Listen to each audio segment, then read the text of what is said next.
So you're sitting there, scrolling through Reels, Shorts, TikToks, seeing all these guys having the time of their life on an imaginary race car. You look down at the hashtag and you just have to wonder, sim racing. What is this? So today, I'm going to go through a bit of my experience in sim racing to help you guys decide on your first purchase, some things to look out for, some things to actually understand about sim racing that's going to suit your specific application, and hopefully get you guys into the hobby or the sport that I love to do, which is sim racing, man. Freaking love it. So first things first, you got to decide what system are you going to use for your sim rig. This heavily weighs on what you can use for games, the application of the actual wheels, and a whole ecosystem that evolves around that. So you might be a PC player, that's great, you have a lot more options available to you. But if you're a console player like me, I'm on PS5, we're limited in what we can play, same as an Xbox, and this is going to heavily impact your decision of even the first brand you want to look at. So factors for this would include, if you're a console player right now but you intend to move on to a PC, you're going to want something that has dual support, okay? A lot of brands do this, but also a lot of brands don't. So really have this dialed in to what you want to do. Myself, I'm on a console, so I went with the Thrustmaster brand. This particular has PC and console support, so going into the future I can expand. But if you get locked to, say, just an Xbox specific wheel or a PlayStation specific wheel, you can't really go ahead.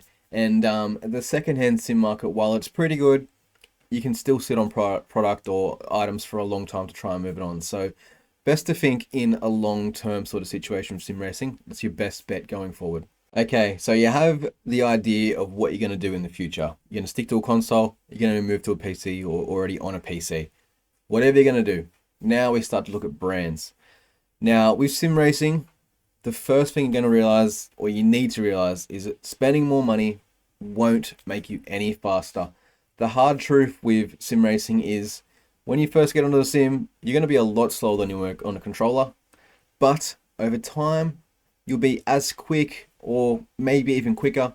But the immersion level that a sim can provide on a car game or whatever type of game you're using, second to none. You get there on the sim and you'll be like, what was I doing all this time, dude? Jesus. So come into it with a budget in mind. The first thing that you want to do is you need to think of, you don't need so many accessories, okay? Just a wheel with the paddles is perfectly fine to get you started. Most of the budget or the starter area sim racing products, they come with pedals anyway, which is going to be awesome. You don't need to upgrade off the bat. My suggestion for anyone who's new to the sim racing genre and just dipping their feet in, start with the budget brands, man. A Logitech G29, I believe, is the model. It's cheap. Yes, it's loud, but we'll get into that later on with different products and what's inside them. But this is a great starter wheel. And just as an example, man, if you play Gran Turismo 7, some of the fastest guys on that game are on this wheel, which is the cheapest budget wheel that you can get. And it doesn't matter. These guys are so freaking quick regardless of what they're using. So keep that in mind, all right?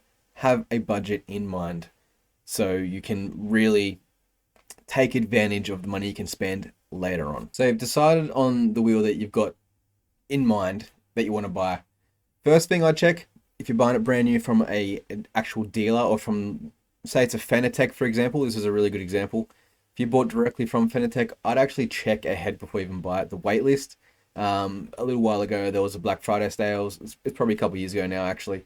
But guys are putting their money down. They didn't get their wheel till 6 months' time. So check for availability is what I'd really highly suggest if you're buying brand new. Or if you're buying from the store, that's fine. Go and get your hands on it, grab it, all good. But that's a really big thing. Second-hand market is also great, but depending on the wheel, you know, if it's a cheaper G29 or something like that, I'd probably just buy it brand new, to be honest with you.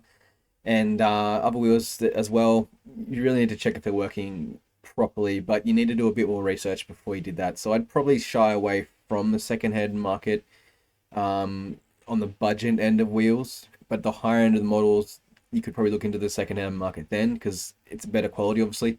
going to last a bit better for you. So you've got the wheel in mind that you want to use. Next thing you need to think of, which is something that a lot of guys don't actually do, the mounting surface. More so if you're using a desk, you can have a dedicated sim rig like I'm on here. These two factors really change the game, because if you got a desk, the wheel you have, you got to make sure it even has a desk mounting system. Some don't. Some are just specifically for the rigs. Others have both. So really look into that.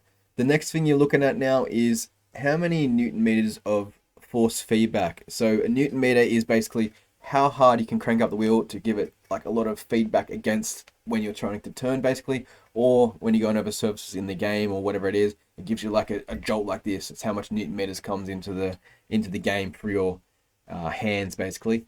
So if you're using a desk, you probably want to not really waste so much money on a higher end type of bit of kit, because that much Newton meters on a desk is not going to be enjoyable. Everything you've got mounted to it's going to shake it to absolute, well, SHT. And then other than that, you're not going to really enjoy it, because you're going to be on a gaming chair, okay? And unless you can somehow fix that gaming chair so it doesn't move like backwards and forwards, because remember, you've also got acceleration force and braking force, which are going to push you back anyway. As you brake, you get pushed back. So that's another thing to feature. But I'd probably, if you're going for a desk, go for something a little bit lower on the Newton meter scale. G29, for example, perfect for this. Not a really heavy force feedback wheel, but plenty enough, honestly. It's surprising how much of a little amount of force feedback you can use to really enjoy the game. Myself, I don't use that much force feedback at all. I actually cop a lot of slack for it in the comments and stuff like that, but I enjoy it. Where my philosophy with sim racing is less is more. I can be a lot more direct with a lot less sort of thing, but I tend to get to a point where I'm going, say, into a drift, something like that, and I can do a quick spin or a catch and release, and yeah, with a lot of force feedback, that's impossible. It does not let you do that. Bare minimum, get a wheel with force feedback. Make sure it has. If you don't have a force feedback wheel, it's a kid's toy. It's crap. You're not going to enjoy it. Force feedback is the minimum. So now we've got an idea of what we're going to mount the desk. You've got an idea of the wheel, but you need to also look at the different models within that wheel now. So different types of mechanisms inside a wheel play a huge part on how you're going to feel the track or the road surface. Also, the noise that comes off it, okay? So a G29, like I kept referencing, that's a gear-driven wheel. More so a plastic gear-driven wheel, which tends to mean it's a very loud wheel, okay? So if you're playing in a bedroom or a room that's next to a bedroom where, you know, your wife or your kids, dad speak, say your mum or dad's live like next door and it's like you're playing late at night, a gear-driven wheel is going to be pretty bloody loud, man. They might not enjoy it, okay? Your next option is a belt-driven wheel, which is literally has two pulleys inside the wheel itself, with belt running around, and it just cranks the belt around, and that provides the Newton meters of the force feedback through that way. That was my first wheel, which was a Thrustmaster T300. Amazing wheel. Actually got like over 1,100 or 1,200 hours use out of that wheel before it actually failed. So that's not going to be anywhere near what some of you guys would even use the amount, but just as an example. But that was a very quiet wheel and a very good wheel in a situation where you got people around you. The next availability or the next type of stuff is a direct drive wheel, which is actually an electronic motor with, I believe, inside magnets, how it creates force. I'm not entirely sure, but direct drive by far is the best wheel on the market. They provide the most cleanest, most precise, and most reliable force feedback over a long stint or just over road detail in general. Okay, but they tend to come at the higher price point. They're the higher end of stuff. Like I'm using a Thrustmaster T598, and that's considered their budget or entry level direct drive. Different budget for different people, so it might be available for you if that's what you want. But it just really depends on your budget. The whole ecosystem around it is what you have to consider. The mounting surface is the other thing you need to look at. So a lot of factors in your first purchase of your first wheel on your sim racing journey, okay? So now you've gone through the whole catalog of stuff that's available to you within your budget, decided on your wheel, you've decided on, the whole ecosystem around it, how the affordability for stuff like that is. Logitech is the cheapest off memory for the extra support. A lot of different factors there. But now you're looking at to maybe if you want to get a sim rig or a cockpit. So there is limitless options for this. A lot of it comes down to price point. A lot of it comes down to the space we actually use it. So for this method, DIY is a massive one in the sim rig community, especially for the first go at a sim rig. If you're handy on the tools, or even if you just very basic, you can use a screw gun. It's very, there's a lot of plans that people have done before these, and it's very, very basic. It's very easy. You go to the tip, or you go to a junkyard, buy a second-hand car seat, man. That's all you need. Just an old car seat, mount it on your wooden frame. You're good to go. You got what the price of timber and a seat, so cheap. The next option you could be is a foldable cockpit. So next level racing, there's heaps of them, man. You can mount all your sim rig onto it, and then it eventually just folds up, and you can put it out into a corner if that's an option for you. But remember, foldable stuff is nowhere near as sturdy or stable. So again, going back to the whole desk thing where I said more Newton meters might not be the best, this type of application on a foldable rig isn't ideal because you're going to get a lot of like rig flex, which is pretty annoying, man. Next option you have is just a aluminium, the bolt together U-Butte editions, man. They're pretty pricey, but they're the best in terms of stability. A lot of mounting options as well. I've got a Play Seat Evo ActiFit, I think it is. This is a pretty good wheel, but again, I wouldn't go much higher force feedback than this wheel supports because you do get some flex within the frame because it's not a heavy duty frame. So yeah, if you're going into the cockpit market as well, consider what your wheel is going to be to mount to the cockpit, and then really think about what you're going to do with it. If you have the space, where you're looking around, and the options, that's going to suit that specific application. The next thing for the sim racing, you've got your idea of, it's going to be used on a desk, going to be used on a cockpit. I'm using this wheel. This is all good. The screen. So a TV is perfectly fine to get into it. No worries at all, man. Just expect there to be a little bit delay between your input and the screen. But some guys play like this all the time, and then it's just a bit of a muscle memory where you come into, you just know, you get to expect that, and it's perfectly fine, okay? If you're going to go into a monitor, a single monitor is perfectly fine as well. You don't need all the crazy stuff that's going on. I use a single monitor, but if you are going to buy a single monitor, I do suggest at least getting a curved screen. Just that little bit of wraparound is amazing for, like, when you're going into the corner like that and you're looking across this way or that way. Just that little bit of curvedness really makes it pop. And then the next thing, if you don't want to use a monitor at all, the big thing in sim racing too is VR support, man. Specifically on a PlayStation, you have the PSVR 2, which is really highly looked in a good way on in Gran Turismo 7. But if you're going down the VR route for console especially, you're pretty limited to the game. So I'd check heavily on what games are even available to you before you do it, because there's a lot of factors that come with VR. That can be an entirely different video if you guys want me to dig into that. But yeah, so consider all this stuff that's going on as well. Monitor, a TV, VR, what you're going to be using your sim rig on to play. And if a cockpit is what you're going to be using, so a foldable cockpit, might be best for the TV. Wheel it in, use it, wheel it out. A monitor like I use is best suited for an actual rig that's like fixed because you don't move it. So different options on that as well. There is so many different ways you go about this, guys, but just really consider this part here going forward. So after this near 15-minute rant on trying to help you guys to give you a bit more context about all the stuff that's going on, this is what I boiled it all down to in this type of checklist, okay? Consider the spacing you're going to be using it in.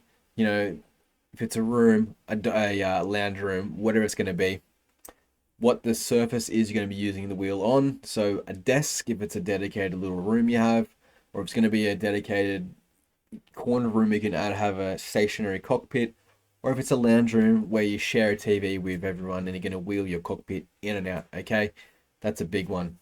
Make sure the wheel you're going to be used is going to be ideal for your situation. You know, gear driven is going to be louder, belt driven is quieter as well, also within budget range, or a direct drive if you want to splash a bit of cash. But consider the whole idea of what it's being mounted to start with. And then I'd look at the ecosystem around that brand itself to make sure it's within a budget you can, you know, realistically get into and afford to do so. Okay, different brands have a really high level of support around them. Different brands again have cheaper stuff, so you can get the whole feel of an immersion for a lot cheaper budget. But it's going to really boil down to most of those factors there, man.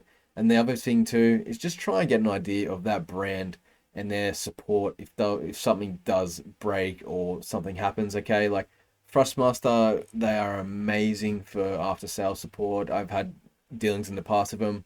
Great, really, really good. Um, so have an idea of that, and then again, the availability of the wheel. If you're buying it direct from a manufacturer, just make sure it's ever in stock, man. Don't get caught out like that. I say this, I've mentioned it a few times now because it almost happened to me. I went in to buy the Fanatec, had it in my cart, and I was like, you know what, maybe I should just check this. Looked into it, and at that time, it was like 6.5, 7 month wait on that wheel. So I steered towards Thrustmaster, bought it online, and I had it 3 days later. Okay, so just really, really look into that. So going forward, I'd like you guys to, if you're already in the sim racing market yourself, let me know if I've missed anything to help some guys down in the comments below. Let's just really help some guys down here, man. Like, let's share a bit of knowledge of if I've missed any tips. Let me know the rig you're using or the sim racing product you're using yourself, the brand. If you're using it on a desk, on a rig, you know, just let me know a bit of your story down there as well. Hopefully we can get a bit more information around this to try and share it with guys who, you know, they're just dipping their feet in for the first time. You know, that's what we want to send to this stuff. So no hate about brands and being snobs and all that sort of stuff. Let's just really try and direct guys with a bit of help and just understanding with the, you know, the whole sim racing community, because that's what it boils down to at the end of the day, guys. Once you get into this, you're going to realize the whole sim racing community on a whole, or majority, pretty awesome guys, man. There's a lot of Facebook groups, Reddits. If you have any questions you get stuck with or want a bit more detail, there's so much information about it, guys. It's how I sort of got into it as well, just finding out from other guys who have been in it for forever and a day, and it's really good way to just get a bit more of a deep dive into stuff to even help your purchase, you know, moving on from this video into something else. I'd really just highly enticed to get into a sim racing community and just get a bit of a vibe to see what's going on, what people are using, and yeah, because it might open your eyes to what's out there. I didn't expect stuff to be so expensive once you get into the higher tiers. And the other thing too you're going to consider is you're going to get into it thinking you're not going to go too far with it, and then you get really bitten by the sim racing bug. Okay, that's what happened with me. I bought it on a whim just to try it one day, and here I am, over a year later, fully dedicated YouTube channel to it, and I try to sim race at least once every day if I can. Okay, but yeah, consider liking the video, guys. Really helps it push out to new people in the sim racing era or world, I guess you could say. And as always, have a good day, good afternoon, or a good night, and I'll catch you in the next one. Cheers.